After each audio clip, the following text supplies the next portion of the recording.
The stars had always been quiet. For most of human history, people looked up at the night sky and wondered if anyone was out there. They sent radio signals into the dark. They built giant listening dishes and pointed them at distant stars. They waited. For a long time, nothing answered. Then in the year 2079, everything changed. A small probe sent to the edge of the solar system picked up a weak signal. It was not from a natural source. It was not a pulsar or a dying star. It was structured, repeating, and clearly made by something intelligent. Within 72 hours, every major government on Earth knew about it. Within a week, the world knew. Humanity was not alone. The next decade was chaotic. Governments argued, scientists translated, diplomats practiced speaking into the void. And slowly, carefully, the first conversations began between Earth and the wider galaxy. What humanity found out there was not what the old science fiction movies had promised. There were no friendly aliens with glowing fingers offering peace and wisdom. The galaxy was old, complicated, and deeply political.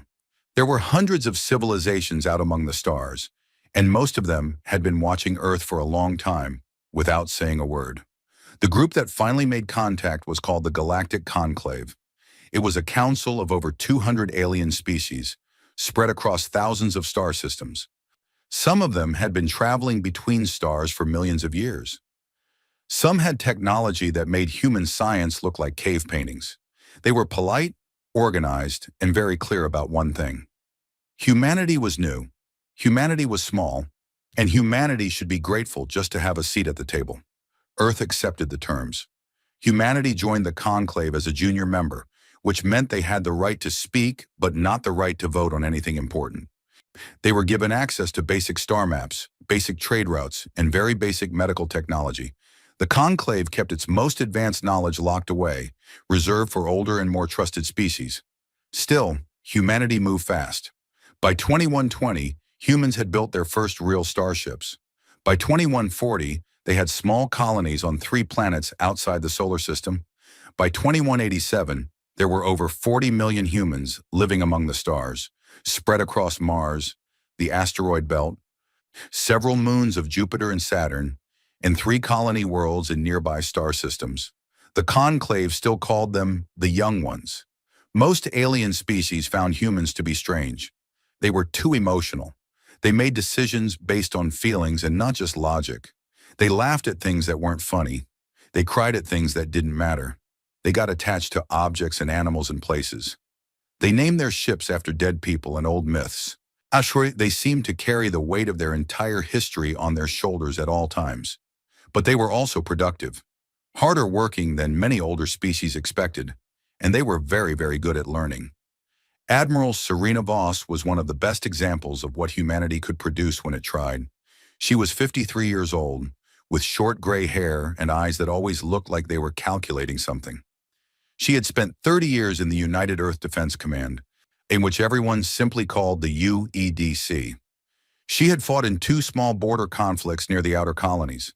She had negotiated with alien merchants, alien pirates, and alien government officials who thought humans were barely worth their time. She had never once backed down from anything. On a cold Tuesday morning in March of 2187, our Admiral Voss was sitting in her office aboard the UEDC command station orbiting Earth when her communications officer knocked on the door and came in with a look on his face that she had never seen before. His name was Lieutenant Yusuf Marin, and he was 26 years old and normally very calm. Right now, he looked like he had seen a ghost. She told him to sit down and talk. He placed a data tablet on her desk. On it was a readout from the Oort Cloud Listening Network, a system of deep space sensors that humanity had built quietly over the past 30 years along the very outer edge of the solar system.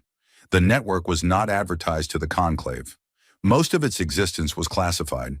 The readout showed an energy signature, a massive one, moving at nearly 40% of the speed of light, coming from the direction of the outer veil, which was a region of space past the known conclave territories where very few civilizations lived. Vossi studied the data for a long time without speaking. Then she asked him what the formation looked like. He told her. The signature wasn't one ship. It wasn't a fleet of 10 or 20. The formation analysis showed a spread consistent with thousands of individual vessels moving in a coordinated military advance pattern. The computer had been running calculations for 3 hours before Marn brought it to her because it kept rejecting the results as too large to be realistic. Worse, the estimate was 14,000 ships. Voss leaned back in her chair and looked at the ceiling for a moment. Then she picked up her secure communicator and made 3 calls in rapid succession. The first was to the UEDC Joint Chiefs. The second was to the Earth Council, which was the unified governing body of all human worlds. The third was to the Conclave Liaison Office. Within 6 hours, the data had been confirmed by 3 separate sensor networks. The signature was real.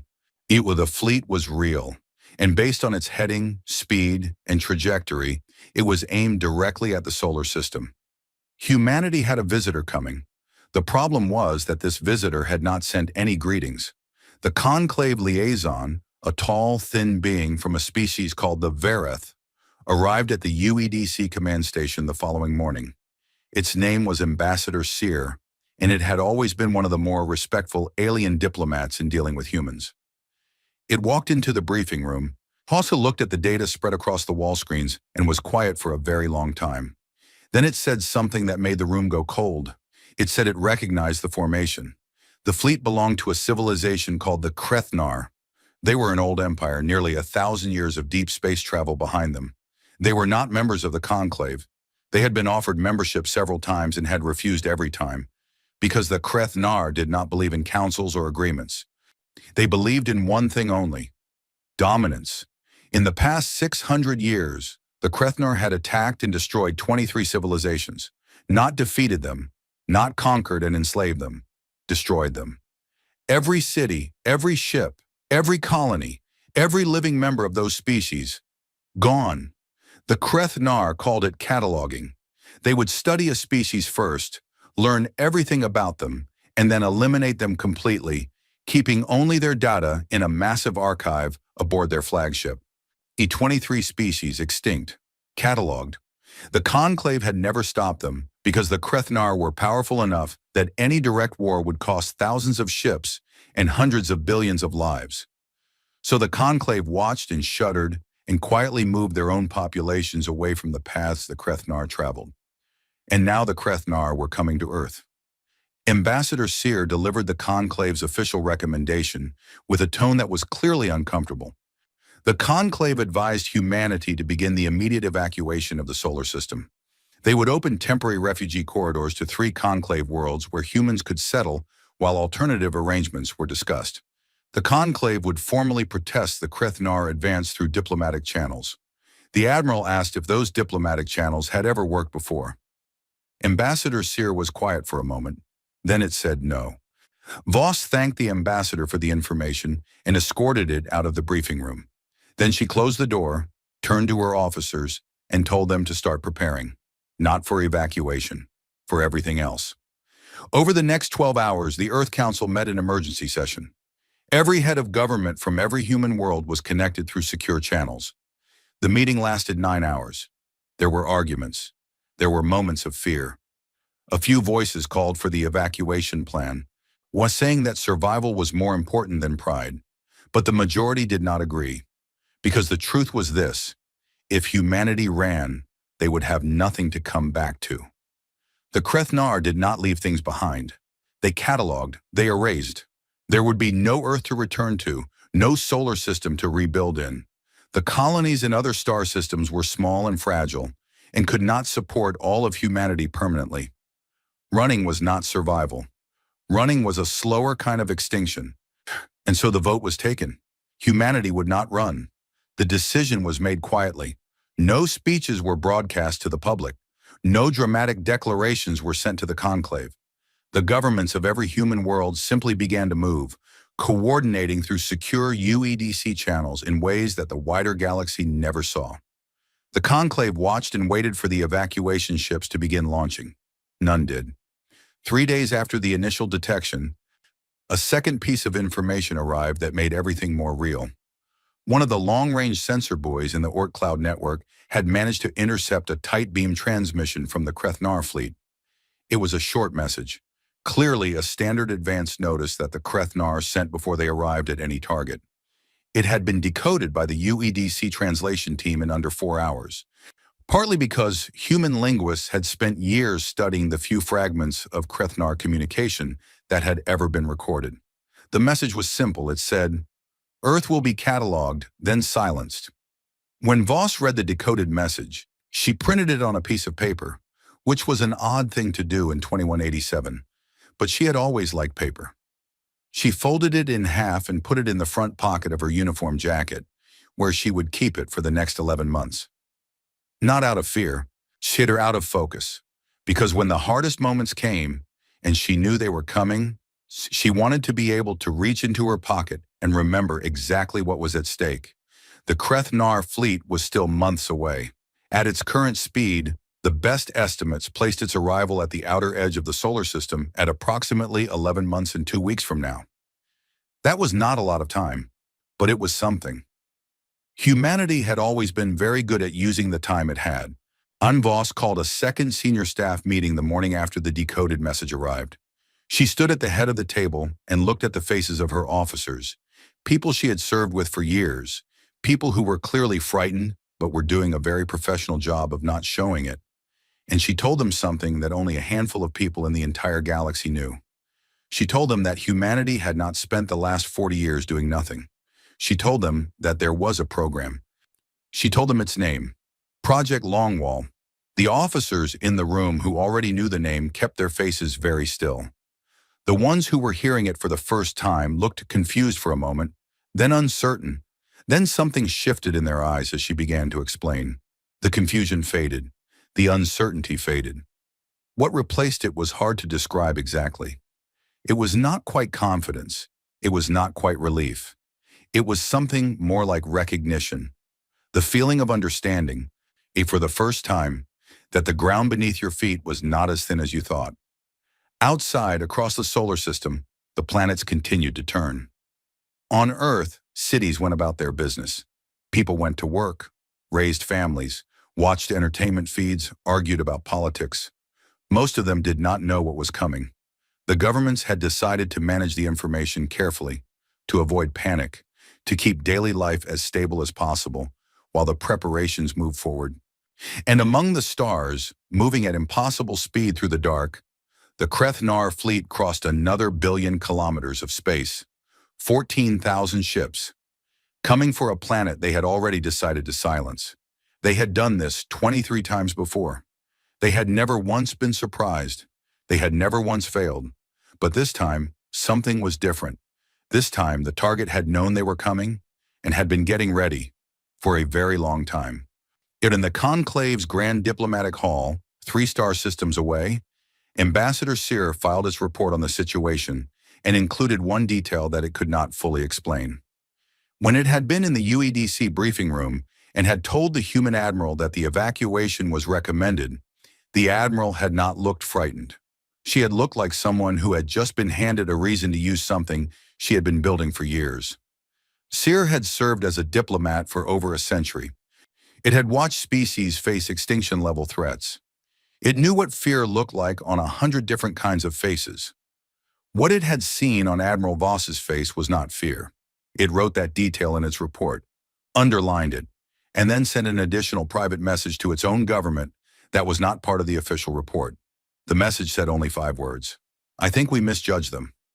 The name Project Longwall had existed in classified UEDC files for 41 years. It had been started in the year 2146, just a few years after humanity made its first contact with the Galactic Conclave.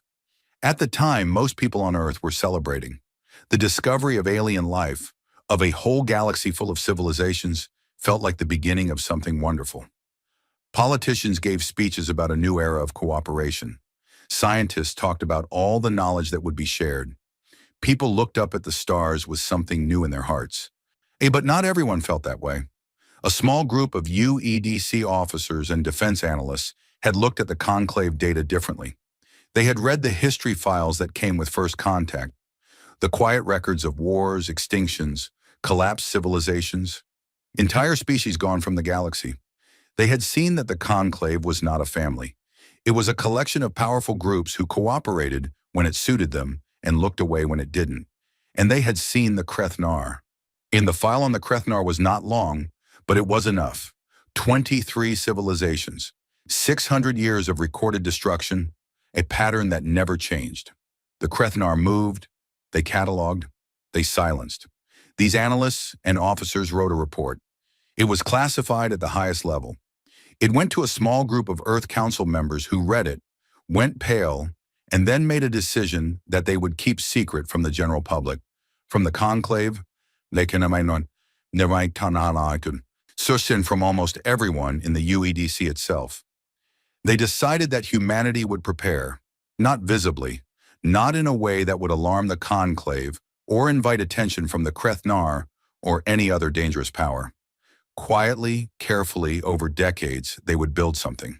A defense that no one could see coming, a wall standing in the dark, invisible until the moment it was needed. They called it Long Wall because the best walls were the ones that never let anything through. For 41 years, the program ran in secret. It was funded through a dozen layers of budget disguise, hidden inside research grants and infrastructure projects and exploration programs.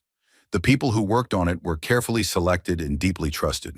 They lived normal professional lives in the UEDC, while also in secure facilities that didn't officially exist, contributing to the most ambitious military construction project in human history.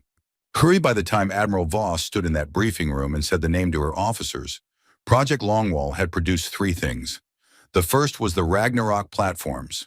There were 300 of them, scattered throughout the Kuiper Belt, which was the wide band of frozen rock and ice beyond Neptune at the edge of the solar system.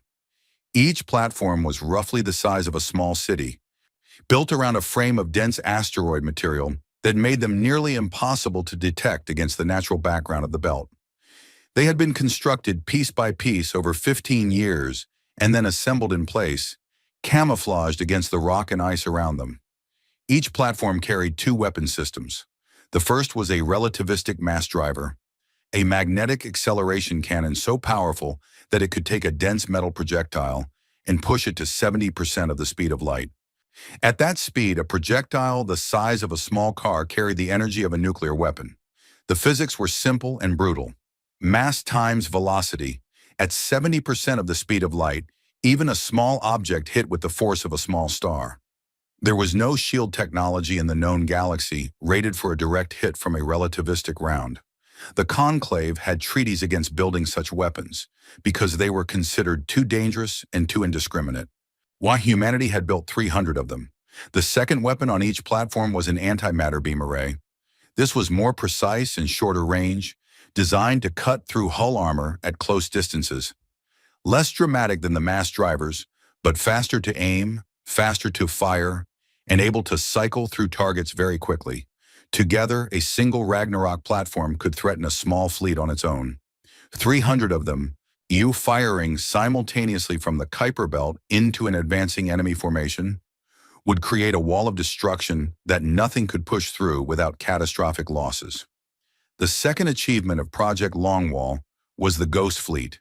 Human ships that the Conclave and the wider galaxy knew about were modest, well-built, reasonably fast, equipped with decent weapons and shields. Nobody was afraid of human warships. They were considered adequate for patrol work, colonial defense, countering small-scale conflicts. The Ghost Fleet was something different. It consisted of 4,000 warships, and not a single one of them had ever appeared on a UEDC public registry.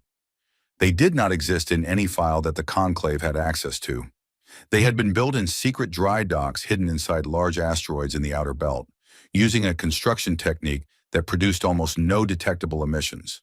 But the most important thing about the Ghost Fleet was not its size or its weapons. It was how the ships became invisible. Human physicists, working in complete secrecy for 20 years, had developed what they called dark drive technology. The principle was complex, but the result was simple. A ship running on dark drive became effectively invisible to every known sensor technology, Conclave, Krethnar, or otherwise. It did not just reduce its signature, it genuinely vanished from detection. The ships became dark holes in space that no scanner could find. When this had required solving 3 separate problems in quantum field physics that the Conclave's best scientists had declared unsolvable. Human researchers had solved all 3. In testing, Conclave sensor ships had passed within 1,000 kilometers of Ghost Fleet vessels running dark drives and detected nothing. Not even residual heat, not even gravity variations. 4,000 invisible warships, armed and trained, waiting in the dark. China, the third achievement of Project Longwall, was the most quietly terrifying of the three. It was called the Shepard Protocol. Shepard was an artificial intelligence, but not the kind of AI that most people imagined when they heard the term. It was not a computer answering questions or running simulations. It was a deep strategic system that had been running continuously for 30 years, processing every piece of military and intelligence data that humanity could gather about the alien species in the galaxy. Most of that data had been gathered covertly. Human intelligence operatives working through conclave diplomatic channels had spent decades quietly collecting information. Battle records, fleet doctrine files, tactical analysis reports, historical accounts of alien military engagements, communication intercepts from dozens of species. Some of the most valuable data had come from the Conclave's own archives, which humanity was not officially authorized to access at the level of detail they needed. The methods used to obtain it were things that nobody wrote down. For 30 years, Shepard had consumed all of this data and done one thing with it. It had learned. It had learned how alien militaries thought, how they planned, how they reacted under pressure, what decisions their commanders made at different stages of a battle, what formations they preferred, what their standard responses to ambush were, what they did when they were losing, and what they did when they thought they were winning, and Shepard had studied the Krethnar more than any other species. 600 years of Krethnar military history lived inside Shepard's databanks. Every battle it had records on, every fleet engagement, every planetary assault, every tactical decision made by every Krethnar commander in the historical record.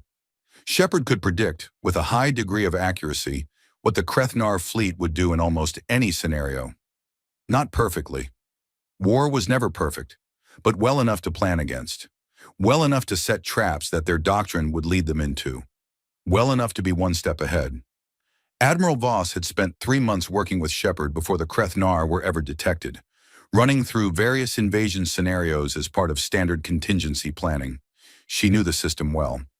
She trusted it the way a chess player trusts a grandmaster coach. Not to fight the battle for her, but to tell her what the other side was likely to do next. Now she was going to need everything Shepard knew. The 11 months between the initial detection and the estimated arrival of the Krethnar fleet became the most intense period of preparation in human history. The Ghost Fleet was moved, its 4,000 ships repositioned in complete silence across the outer solar system, using dark drives to remain invisible while taking up carefully calculated positions inside and along the edges of what Shepard had designated as the most likely approach vector of the Krethnar advance. Some ships moved deep into space along the fleet's expected path, days of travel ahead of where they would be needed, waiting in perfect stillness and perfect darkness. 200 Ghost Fleet captains were given the same basic instruction. Find your coordinates. Move there. We'll shut down everything that isn't life support. Wait. Do not transmit. Do not move. Do not give any sign that you exist. They followed the instruction without question. The Ragnarok platforms were checked, serviced, and armed. Each one ran a full diagnostic cycle. Ammunition stores, if you could call relativistic metal rounds ammunition, were verified and ready. Targeting systems were updated with Shepard's latest models. E-power systems were pushed to peak capacity and held there in standby mode. 300 platforms, cold and dark in the Kuiper Belt, holding their breath. Meanwhile, the visible UEDC fleet, the ships the Conclave knew about, the ships on the public registry, was positioned in ways that made sense for a civilization attempting a defensive last stand. Patrol ships near the outer planets, a small group of destroyers near Jupiter, some orbital defense platforms around Earth. Nothing special. Nothing that would make a Krethnar advanced scout worried. That was intentional. Because 9 months into the 11-month countdown, one of the Oort cloud sensor buoys detected something small and fast crossing the outer edge of the solar system. It was moving very quickly and trying very hard to be quiet. It was a Krethnar scout probe, a small automated device sent ahead of the main fleet to gather targeting data. Shepard had predicted it would come. He had predicted the exact window within which it would likely arrive, had recommended that it be allowed to enter the solar system, gather data, and transmit back. What it would see was the visible UEDC fleet, the normal patrol ships, the outer planet defenses, nothing hidden, nothing threatening. What it would not see, because there was nothing to see, was the Ghost Fleet or the Ragnarok platforms. The probe traveled into the solar system, spent 4 seconds gathering data, and began transmitting back to the Krethnar fleet. It had been transmitting for 4.3 seconds when a single, precisely aimed railgun, round from a hidden Ghost Fleet ship, shredded it into dust. The transmission was incomplete. The Krethnar fleet received a partial signal from its scout probe before it went dead.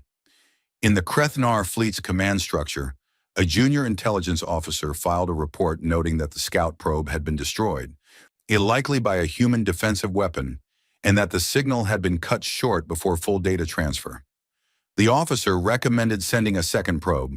The Krethnar Grand Admiral, a being named Thovek, reviewed the report and made a different decision. Probe destruction was normal. Enemy defenses usually tried to eliminate scouts. The partial signal had shown what was expected: a modest, inadequate human defense. Nothing worth changing the battle plan over. The plan would proceed as designed. Narada Thovek had run this exact operation 23 times. He had never changed his battle plan based on a destroyed probe. He was not going to start now. This decision would define everything that came after. Back at UEDC Command, the destruction of the Krethnar probe was reported to Admiral Voss. She listened to the account, confirmed that the transmission had been cut at 4.3 seconds, and then asked Shepard to model what the Krethnar High Command was most likely to conclude from the incomplete signal. Shepard's answer was quick and confident. They would conclude their defenses were adequate. They would not change the approach formation. They would advance as planned.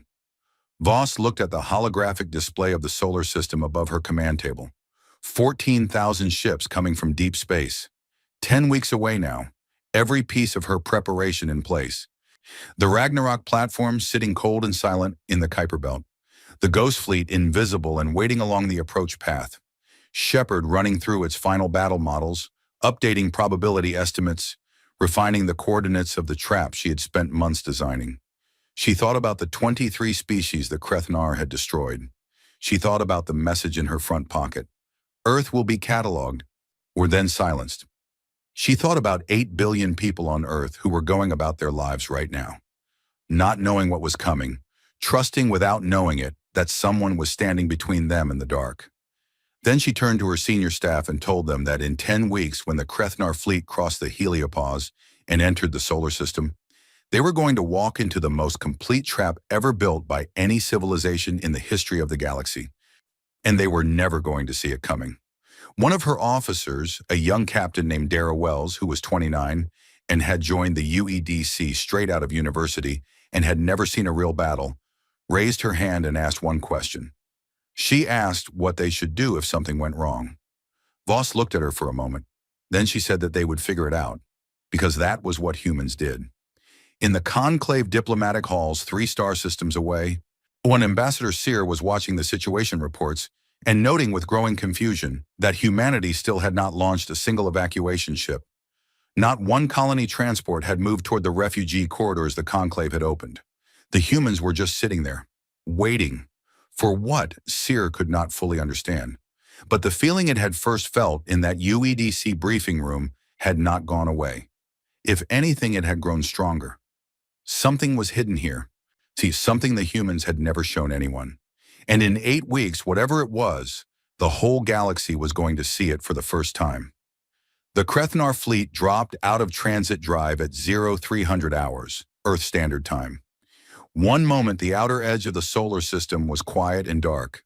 The next moment, 14,000 ships appeared from nowhere, snapping into real space with a burst of energy that lit up every sensor buoy in the Oort cloud network. And the signal reached UEDC command station within seconds. Admiral Voss was already awake. She had been awake for 20 hours straight, working through the final preparation checks, reviewing Shepard's last round of battle models, walking the corridors of the station and speaking to her people. She had slept for 3 hours in the early part of the previous day and decided that 3 hours was enough for now. When Lieutenant Marin appeared in the doorway of the command center and said the words she had been waiting 11 months to hear, she simply nodded, set down her coffee, and walked to her station. "They're here," she said to the room. The command center went very still for 1 second. Then everyone moved at once. On the holographic table at the center of the room, the solar system map updated in real time. 14,000 contacts appeared along the outer edge, their positions marked in red, in their projected course lines stretching inward like long red fingers, reaching toward the inner planets, toward Earth. Voss studied the formation for a long moment. It was textbook Krethnar. She had seen this exact spread in Shepard's historical files a dozen times. They entered in a wide fan formation, spreading their ships across a broad front so that no single defensive position could engage more than a fraction of the fleet at once. The front wave would draw fire and identify defensive emplacements. The second and third waves would overwhelm those positions. The fourth wave would advance toward the primary target. They had used this formation in 23 previous attacks. It had worked every time. Shepard had been built specifically around this formation. Voss looked at the projected approach vector. The fleet was moving at combat advanced speed now, slower than their transit drive, but still fast. Based on current speed and heading, they would reach the Kuiper Belt in approximately 6 hours. She watched the red contacts on the display for another moment, making sure their formation matched what Shepard had predicted. It matched exactly. She pressed the command key that activated the longwall network. Deep in the Kuiper Belt, 300 Ragnarok platforms received their activation signal and began powering up from standby mode. The process was slow and careful, designed to minimize any energy signature that might be detectable. Each platform went through its startup sequence in a staggered pattern, spread across a 6-hour window so that the gradual increase in power across the belt looked to any distant sensor like nothing more than the natural thermal variation of the frozen rock around it. Simultaneously, the Ghost Fleet received its first movement orders. 4,000 ships, already positioned along the Krethnar approach vector, which began to very slowly and very carefully adjust their positions. No engine burns longer than 3 seconds. No course corrections that would produce a detectable trail. Each ship moved like a ghost, which was exactly what they were supposed to be, drifting silently into their final assigned positions. Some of those positions were inside the Krethnar formation itself. This was the most daring part of the entire plan, and it was the part that had made even Shepard's probability models look uncertain when Voss first proposed it. Over the past 9 days, 62 Ghost Fleet warships had been running dark drives and moving, with extraordinary patience, into the space that the Krethnar fleet was going to occupy. They had been threading through the advance a little closer every day, timing their movement to coincide with moments when the Krethnar sensor sweeps were known to be directed elsewhere. By the time the main fleet arrived, these 62 ships were already mixed in among the outer formation, invisible and waiting, at ranges so close that their weapons would be nearly impossible to miss. The Krethnar had no idea they were there. The fleet continued to advance. 6 hours passed. The red contacts on the holographic display moved steadily inward. Ambassador Sear was watching from a secure conclave monitoring station linked to the UEDC network. It had been granted observer access at the last minute, more because Voss had wanted a witness than out of any diplomatic necessity. Sear sat in front of its screens and watched the Krethnar fleet advance and watched the UEDC command center, and said nothing because there was nothing to say. The conclave's diplomatic protest of the Krethnar advance had been filed. The response from the Krethnar High Command had been complete silence, as expected. Sear was watching because it needed to see what happened next, not for its government's files, for itself. Because in all its years as a diplomat, it had never seen anything like what was unfolding in this room. There was fear here, yes. It could see it in the young officers, in the tight set of their jaws and the careful way they breathed. But there was something else that Sear could not name. A collective mood, a shared certainty that lay underneath the fear like bedrock under thin soil. Well, these people were not acting like a civilization facing extinction. They were acting like people who had been waiting a long time for a specific moment and now knew it was finally here. At hours 6 and 40 minutes, the lead elements of the Krethnar fleet reached the outer boundary of the Kuiper Belt and stopped. It was only a brief stop, a standard formation check before entering a contested region. The Krethnar commanders studied their sensor readings, or they saw the Kuiper Belt ahead of them, dark and full of rock and ice, just as their maps showed. They saw the light scatter of the outer planets far ahead. They saw the distant warm star that was Earth's sun. They did not see 300 Ragnarok platforms sitting cold and silent among the rocks. Grand Admiral Thovek gave the order to advance into the Kuiper Belt. The fleet moved. For 3 more hours, 14,000 Krethnar ships pushed through the outer reaches of the solar system. This was the longest part for the humans waiting. The silence on the command deck was the kind that presses against your ears. Officers checked their stations without being asked. Nobody spoke unless they had something specific to report. Voss stood at the holographic table with her hands flat on the surface and watched the red contacts move.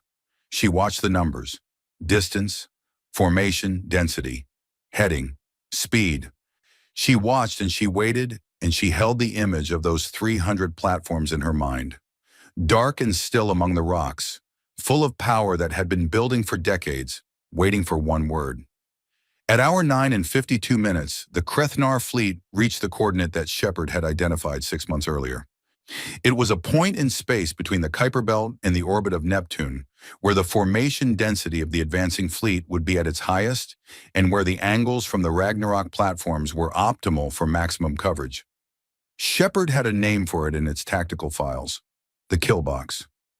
Voss looked at the display one more time. Every contact exactly where Shepard had said they would be. The Ghost fleet invisible among and around the formation, weapons locked and ready. The Ragnarok platforms powered and aimed, waiting for the activation signal that had been pre-programmed into them since the day they were built. She pressed the open channel key for the UEDC command frequency. She said one word: Shepard.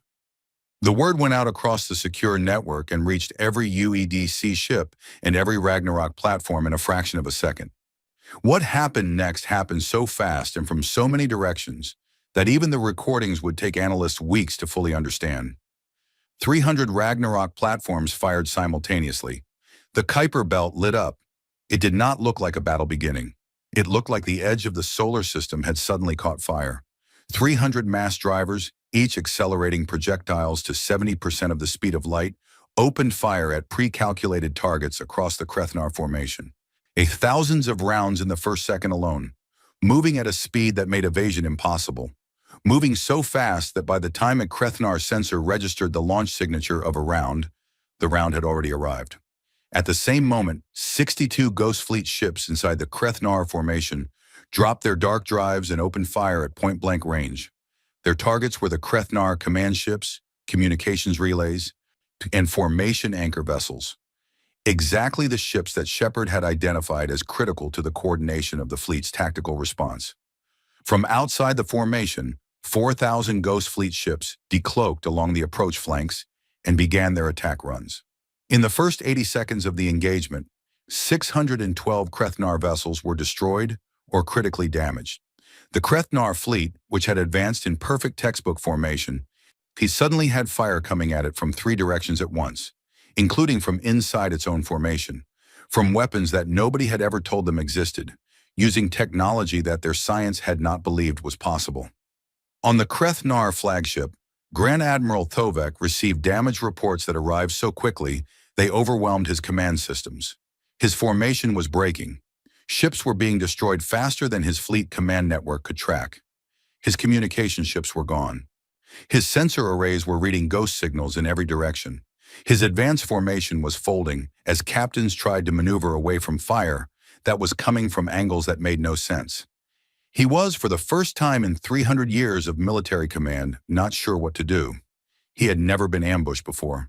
No one had ever surprised him. Every civilization he had approached had either tried to run or had come out to fight in the open, offering their ships to be destroyed cleanly. No one had ever been inside his formation without him knowing. No one had ever had hidden weapons the size of cities sitting in an asteroid field waiting for him. For 312 seconds, Thovek did nothing but absorb information and try to understand what was happening. Then he recovered, because whatever else the Krethnar were, they were experienced soldiers. And experienced soldiers, even when surprised, still fight. Thovek began issuing orders. If he pulled the formation back from the kill box, sacrificing the forward elements to buy space for the rear sections to reform, he directed his surviving command ships to begin sensor sweeps to locate the source of the mass driver fire. He ordered his heaviest warships to concentrate fire on the closest Ghost Fleet vessels, trying to tear holes in the encircling attack. And he ordered 400 ships, his fastest, his most heavily armed, to break out of the engagement entirely and make a direct run for the inner solar system, for Earth. Because the Krethnar doctrine was clear on one point above all others. When facing an unexpected defense, the fastest way to break it was to threaten the thing it was defending. No civilization had ever been willing to let its homeworld burn to win a battle at the edge of its solar system. Thovek assumed humans would be the same. In the UEDC command center, Shepard flagged the breakout attempt before the ships had accelerated to attack speed. The alert was on Voss's screen within seconds. She looked at the projected course. 400 ships burning hard for Earth. They would pass through the outer planets in 3 hours at current acceleration. She looked at her available forces. The Ghost Fleet was fully committed to the main engagement. The Ragnarok platforms were cycling between targets across the main formation, because she had reserves. The visible UEDC fleet that had been positioned as the decoy defensive line, but they were not positioned to intercept 400 Krethnar warships and survive it. Someone was going to have to go and meet them. She looked at her command display and found the ship identifier she was looking for. It was tagged far to one side of the main engagement, a UEDC destroyer group of 11 ships that had been held back from the initial attack specifically for this possibility. And their commander was a man she had known for 12 years. His name was Commander Hiro Tanaka, and he was 44 years old and very good at the kind of impossible things that came up in battles. She opened a direct channel to his ship. She told him what was coming. She told him what she needed. There was a pause on the line, not a long one. Then Tanaka said he understood. In the monitoring station, Ambassador Sear watched the tactical display with something that felt like it was dissolving its certainty of decades of understanding. It had watched hundreds of military conflicts from a diplomatic distance. It knew how battles looked. It knew the patterns, the escalation, the breakdown, the point at which one side realized it had lost and the negotiations began. This looked like nothing it had ever seen. The humans had not just defended. They had engineered this, every piece of it. Oh, the positions, the timing, the way the Krethnar had been led into exactly the right spot before the trap closed. It was not just courage. It was preparation so deep and so patient that it had apparently been invisible for 4 decades. Sear found itself thinking about the 23 civilizations the Krethnar had destroyed. Species that had not known this was coming, species that had not had 40 years to quietly, invisibly build something like this in the dark. It thought about all the times the Conclave had called humans the young ones. On its screen, the battle was still raging. 600 Krethnar ships gone in the first 90 seconds, and more going dark every minute. The Ghost Fleet was fighting hard.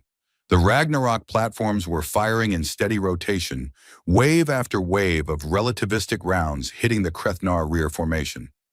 And somewhere in the middle of it all, on what 11 human destroyers were turning to meet 400 Krethnar warships.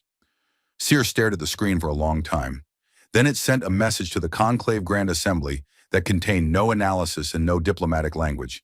It just said, "Watch this." Commander Hiro Tanaka had 11 ships. They were not the biggest ships in the UEDC fleet. They were not the most heavily armed. They were a destroyer group, fast, maneuverable, built for quick strikes and tactical flexibility rather than prolonged heavy engagement. In a straight fight against 400 Krethnar warships, they would be destroyed in minutes. Tanaka knew this. He sat in the command chair of his flagship, the UEDC destroyer Makara, and looked at the tactical display as his ships formed up and oriented themselves toward the incoming Krethnar breakout group. 400 red contacts, accelerating hard, weapons charging. The sensor readouts told him everything he needed to know, and none of it was good. He had been given a job. Admiral Voss had told him what she needed with the clear and simple honesty that had always been one of the things he respected most about her. She needed those 400 ships slowed down long enough for the Ragnarok platforms to retarget and open fire on the breakout group. The platforms were committed to the main engagement, cycling their targeting arrays from several thousand contacts across a wide formation to a concentrated group of 400 moving in a different direction would take time. She needed him to buy that time. He asked how long. She said 40 minutes. He said he understood. He did not tell his crew what the full tactical picture looked like. There was no point. They were professional soldiers. They could see the numbers as well as he could. What mattered now was not the math. And what mattered was that they did their job while they still could. He ordered the Makara and her 10 companion ships to maximum burn. The Kreth-Nar breakout group saw the 11 ships coming, and for a moment, Tanaka imagined he could almost feel the confusion on the other side. 11 ships against 400. It made no sense. In Kreth-Nar tactical doctrine, a force that small would not attack a force that large. It would break off, evade, or simply die quickly and be recorded as a minor obstacle. But Tanaka did not attack the formation. He did something different. He drove his 11 ships straight into the center of the Kreth-Nar column at maximum speed, weapons firing in every direction, each ship choosing independent targets and engaging with everything it had. Lasers, missiles, close-range rail rounds, even the emergency point defense cannons that were normally only used against incoming fire. Every weapon on every ship, it all at once, screaming forward into 400 enemies. It was not a coordinated assault, it was chaos, and chaos was the point. In Kreth-Nar doctrine, a charging enemy force attacked in formation. Commanders on the other side would be trained to respond to organized attacks. What they were not trained for, because no enemy had ever been irrational enough to do it, was 11 ships going completely berserk in the middle of their column. Ships had to break formation to avoid collision. The ships in the rear had to hold fire to avoid hitting their own vessels in the confusion. The advance slowed, not because 11 destroyers were powerful enough to stop 400 warships, but because 400 warships suddenly had a problem they couldn't easily solve without stopping to deal with it. 3 of Tanaka's ships were destroyed in the first 4 minutes. 2 more were crippled and fell out of the engagement. Their crews tried to maintain fire from disabled positions, still shooting at anything within range. Tanaka's own ship took 3 direct hits in the first 10 minutes. His engineering section reported hull breaches on 2 decks. His main weapons array was down to 60% capacity. His navigator had been injured and replaced by the backup officer. He kept going, because 40 minutes was 40 minutes. On the main engagement front, the battle was changing. The Kreth-Nar had recovered from the initial shock with the discipline of a military that had 600 years of war behind it. Their formation, shattered in the first moments of the engagement, had begun to pull itself back into something functional. Their heavy warships, the big powerful vessels that formed the backbone of the Kreth-Nar fleet, had pushed to the outer edges of the Ghost Fleet's encirclement and were fighting with everything they had, trying to break out of the trap. Now some of them were succeeding. Ghost Fleet captains were dying for it. The engagement had turned from a clean ambush into a grinding, brutal close-range fight where skill and ferocity mattered as much as positioning. Human ships that had been designed for hit-and-run tactics were now locked in dogfights with Kreth-Nar warships that were bigger, tougher, and loaded with weapons that could crack a destroyer in half with a single hit. The Ghost Fleet was winning, but it was not winning easily. Captain Yara Osei, commanding the Ghost Fleet destroyer Sundial, fought 3 separate Kreth-Nar warships in sequence over 90 minutes, each engagement at ranges so close that her crew could theoretically have seen the enemy's ships through their observation ports. She lost half her weapons array in the second engagement. She fought the third with 1 engine offline and 3 of her 6 weapon systems jury-rigged to run off backup power. She survived all 3. Lieutenant Commander Reza Farsi, aboard the stealth cruiser Persistence, spent 40 minutes dodging a Kreth-Nar heavy gunship that was twice his ship's size. He couldn't outrun it and couldn't outgun it. He led it into a region of the Kuiper Belt where the asteroid density was higher, threading through gaps in the rock at speeds that his navigation officer kept telling him were too fast to safely manage. The Kreth-Nar gunship following him clipped a large asteroid at combat speed and broke apart. Farsi's navigation officer, who had told him 3 times that the speed was too high, looked over at him when it was over. He shrugged. She laughed, which surprised both of them. Across hundreds of engagements spread across a vast region of space, this was how the battle was being won. Not through any single dramatic moment, but through thousands of individual acts of skill and stubbornness and problem-solving. Human crews refusing to accept that the situation was worse than it was, and finding ways through things that weren't supposed to be survivable. Back at the Tanaka engagement, the clock read 38 minutes. Tanaka had 3 ships left that could still fight. His own ship, damaged but moving. 2 others, battered and running on reduced power, but still throwing weapons fire. The remaining ships of his group were either destroyed or too heavily damaged to maneuver. The Krethnar column had pushed through despite everything, and was gaining speed again. But they were 38 minutes behind where they would have been. The Ragnarok platforms had retargeted. The first wave of relativistic rounds hit the Krethnar breakout group from 3 different platforms simultaneously, and the effect was immediate and catastrophic. Ships that had no warning, no time to maneuver, no defense against objects traveling at 70% of the speed of light, must simply cease to exist in flashes of energy that briefly outshone the distant sun. 40 ships destroyed in the first 8 seconds, then 60 more as the second wave arrived, then another 40. The Krethnar breakout attempt collapsed. Tanaka, watching from his damaged bridge, saw the red contacts on his display disappearing in clusters. He let out a breath that he had been holding for almost 40 minutes and told his remaining crew that they could stand down from full combat alert. Sunrum, nobody cheered. They were too tired for that. But the tension in the room released like air from a punctured balloon, and several people leaned back in their stations and closed their eyes for a moment. The main battle continued for another 11 hours. The Krethnar fought with everything they had. There was nothing in their history that had prepared them for this, but they were not a species that surrendered easily, and Grand Admiral Thovek was not going to go quietly. He tried everything his military doctrine had to offer.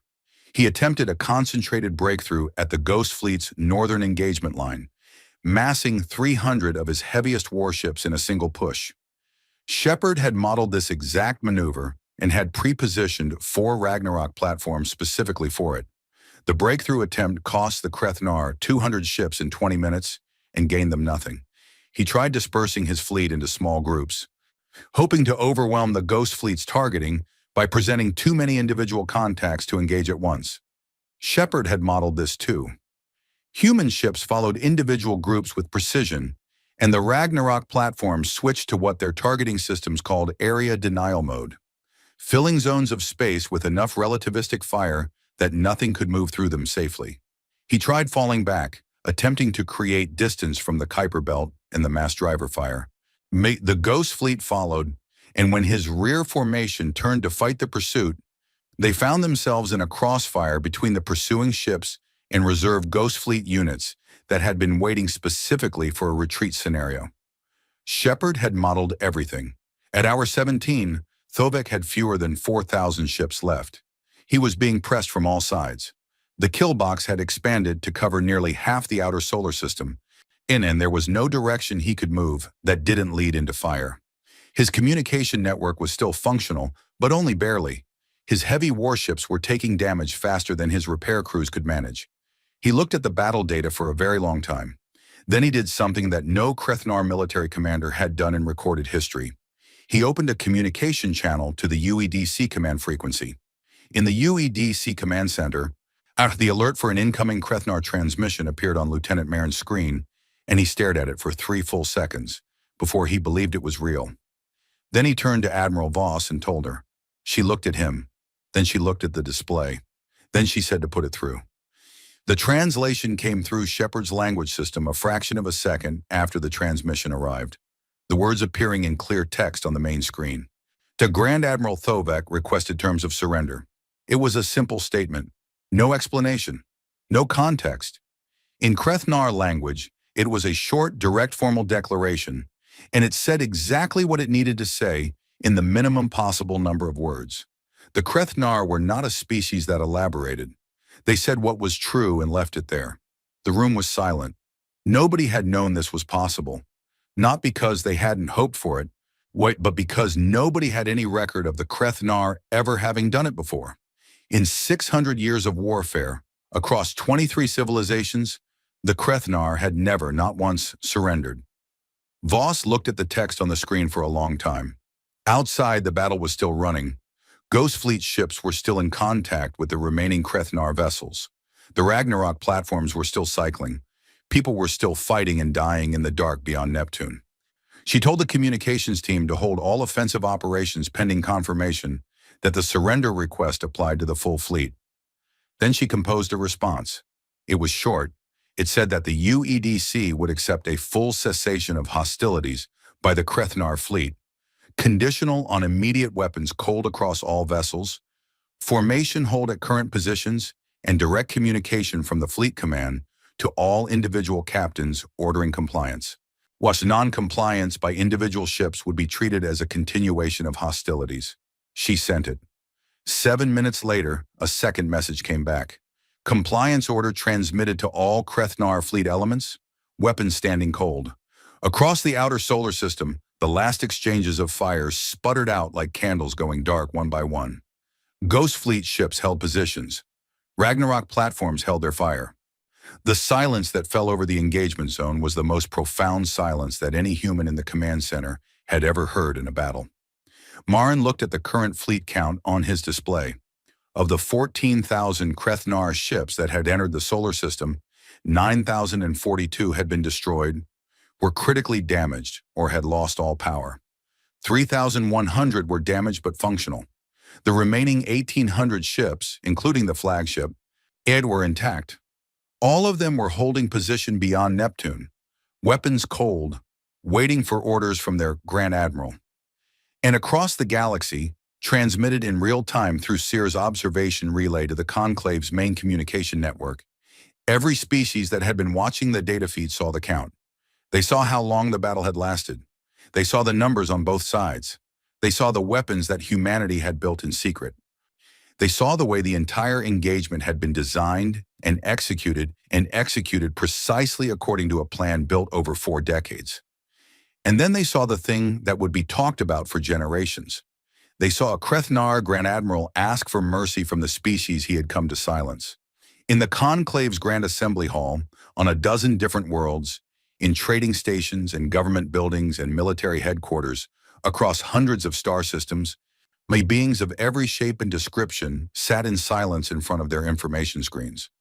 Some of them had been alive for thousands of years. Some of them had watched the Krethnar destroy civilizations they had known. Some of them had told humanity to run. Nobody said anything for a very long time. Then, in a government building on a planet called Veth Prime, on a Conclave senior council member who was 900 years old and had seen more of galactic history than almost any living being turned to the younger diplomat sitting beside her. She said one sentence. She said, "How long have they been capable of this?" The younger diplomat had no answer. Nobody in the galaxy did. In the days that followed the battle, the solar system was very quiet. Not the quiet of emptiness or defeat.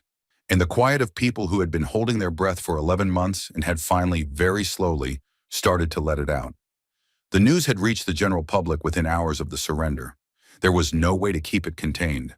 Too many people had seen the sensor feeds. Too many soldiers had sent messages home. Too many pieces of information had moved through channels too quickly for any government to manage. And so, in cities on Earth, on Mars, on the colony worlds in distant star systems, people found out at different moments in different ways that an alien armada had come for them and had not reached them. The reactions were different everywhere. On Earth, there were crowds in the streets. Some people cried. Some people cheered. In some cities, people did nothing, just stood outside their homes and looked up at the night sky with expressions that were hard to read, as if they were seeing something familiar in a completely new way. On Mars, the colony domes lit up with every decoration their residents could find. In the asteroid belt, miners who worked in deep silence for months at a stretch held quiet gatherings in their pressurized common rooms and raised whatever they had to drink.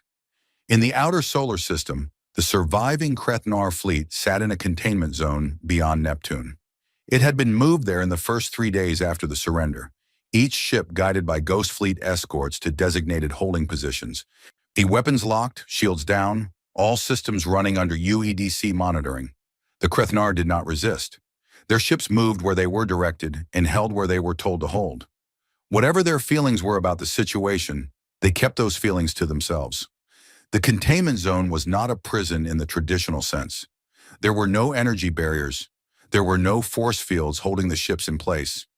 What held them there was the presence of Ghost Fleet vessels at every possible departure angle, and the knowledge, very fresh in every Krethnar officer's memory, of what the hidden weapons in the Kuiper Belt could do to a moving ship. Nobody tested it. Grand Admiral Thovek remained on his flagship, sending minimal communications and accepting the UEDC's logistical support for his crews. Food, water, medical supplies, without comment. He was 312 years old. He had commanded fleets since before most human nations had their current borders. He had never lost a campaign. He spent the first week of confinement writing reports. Not for the UEDC, not for anyone who had captured him. He wrote them for the Krethnar Imperial Command, detailed and honest accounts of everything that had happened. Because in his culture, recording the truth of a defeat was considered more important than the pride that wanted to soften it. When his race had always believed that understanding why you lost was the only thing that made a loss worth surviving. He wrote about the weapons he hadn't known existed, the stealth technology his sensors had been completely blind to, the battle management system that had predicted his tactics with terrifying accuracy, the way the humans had fought, not like any other species he had encountered, without a clear doctrine that could be studied and countered, but with an adaptability and stubbornness that seemed to generate new responses to new problems faster than his commanders could keep up with. He wrote about the 11 destroyers. He wrote about that for a long time, because it was the thing he understood least and could not stop thinking about. 11 ships charging 400. No tactical logic in it. No survival mathematics that made sense. And yet those 11 ships had bought enough time to let the platform weapons retarget, and without that time, the breakout would have succeeded, and Earth's inner system would have been threatened. He wrote, they sent 11 ships against 400, not because 11 ships can stop 400, but because someone decided that the time those 11 ships could buy was worth whatever it cost to buy it. I do not fully understand this decision. I understand the mathematics of it. I do not understand the part that makes someone choose to pay that cost. Well, this may be the thing about this species I am least prepared to explain. He stared at that line for a while. Then he added one more sentence. It is also the reason we lost. 3 weeks after the battle, Admiral Voss received an official communication from the Galactic Conclave. It was marked with formal diplomatic codes at the highest level of urgency, and its opening paragraph included 3 separate formal apologies for the Conclave's failure to act, for their recommendation to evacuate, and for what the communication carefully described as an insufficient appreciation of the human species' established defensive capabilities. It was, as diplomatic communications went, about as close to saying, we were wrong and we are very sorry, and also slightly afraid of you now. As formal galactic language allowed, the communication went on to invite humanity to attend an emergency session of the Conclave's Grand Assembly, at which Earth would be formally elevated to full senior membership. This was a status that typically took new member species between 200 and 500 years to achieve. Humanity had been a junior member for 68 years. The invitation also included, in a section that was clearly written carefully, an offer of additional defense cooperation, intelligence sharing, and a comprehensive review of the Conclave's existing security framework in light of recent events.